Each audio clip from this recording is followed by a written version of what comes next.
Hello everybody, welcome to our session. It's been a long time since we have recorded videos. I was a little busy the last occasions, right, the little business right in the road. But it's about the time to be recording new videos, right, and especially hope everyone is in good conditions, right, and hoping that we pass that pandemic case and to be everything will be right. Now, today we're going to be discussing about a very important topic, and that is about crisis management, right, and risk management. Now, crisis management, it has to deal with a plan, right? So, crisis management, it is about the application of procedures, guidelines, in order to help the organizations to overcome any sudden or any negative consequences that might occur to your business that will affect your economy, or it might affect the worldwide national economy, right? The GMP and the GDP, gross national profits, and the gross domestic profits, right? So when we look onto the crisis management, right, it comes from due to environmental conditions, right, that they've been considered as force majeure and foreseeable risks. Could be due to unpredictable events, right, unexpected events, unfavorable conditions, right, that would cause damage to the organization or to the economy, national economy, right? So when it comes to crisis management, right, it is about minimizing the amount of the risks, right? And there is a point that you need to know that crisis management, right, it differs from risk management. Crisis management, right, it is the way you're going to respond directly to the issue when it occurs.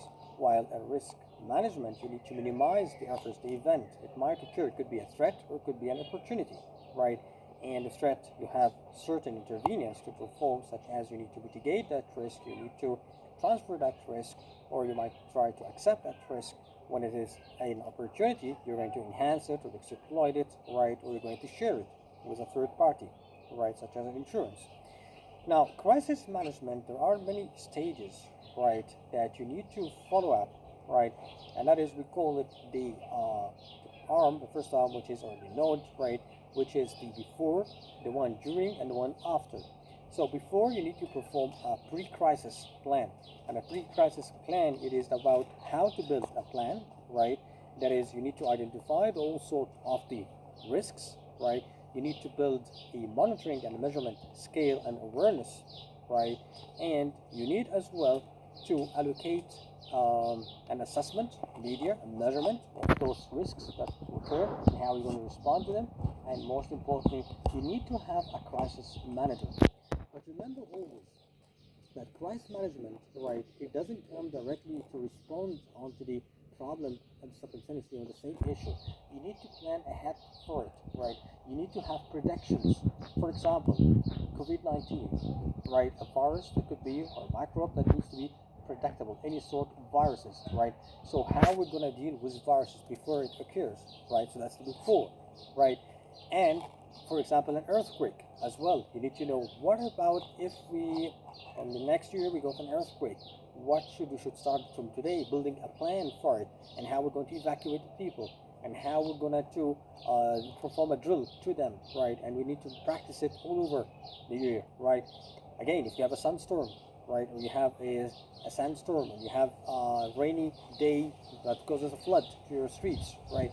So all of these, you need to have a crisis plan. So we perform a pre-crisis plan, and you need to have a crisis manager who's to be the point of rivet where he moves and he coordinates all the people.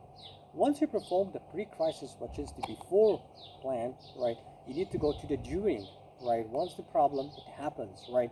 So you need to inform the team, right? If it's public and healthy, so you need to have a person who will be delegated in order to announce the people who should be talking to the media, who should be talking, what should be the side type of information that goes to the people, not a public awareness that should be given, right? And as well, the team needs to work.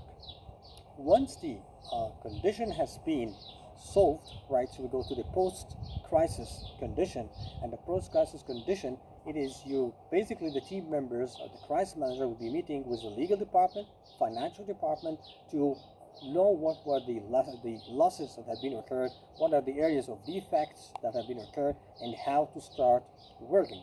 Right today, for example, in the public health, right today all over the world, that when it comes to post crisis, they're going to start looking to build a more stronger health department, right? And to have more equipments, PCRs, and we have the even they have more further medicines or further tests for the looking for researches. So a lot of things that will be reconsidered as a lessons based of lessons learned, right? Now remember that when it comes to the risk management as well, the risk management, it is the process or the event that we look onto the identifying the risks, right, and we treat them, whether they are assess them, whether they are opportunities or whether they are threats, right? And there is a risk tolerance, right? So we have a plus and minus. That risk, what if it occurs, how it's going to affect us, right? What is the percentage it's going to affect, the probability and the impact of that risk, right?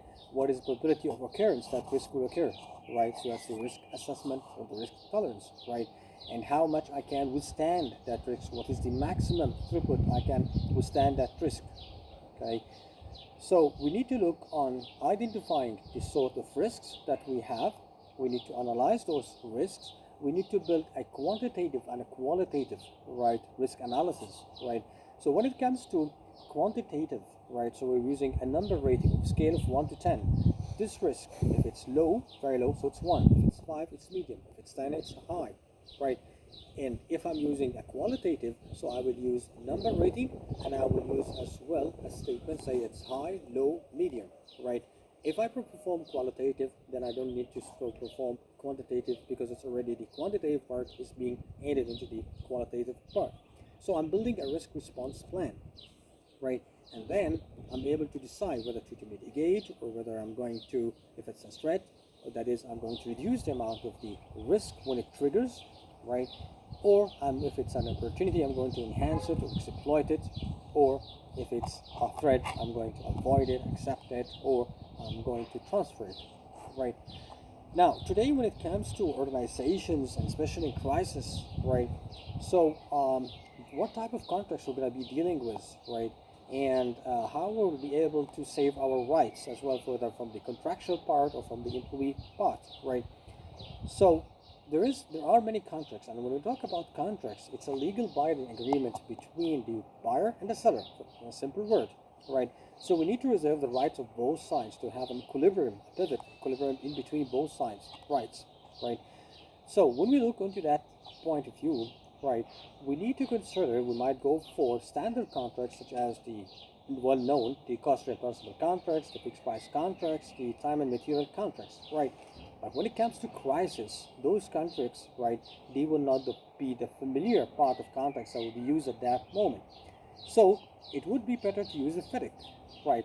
And the FEDIC, it is basically known as the International Federation of Consulting for Engineers, right? And that was produced in 1913, right, by Geneva, right, and by 3 associations of engineers, right?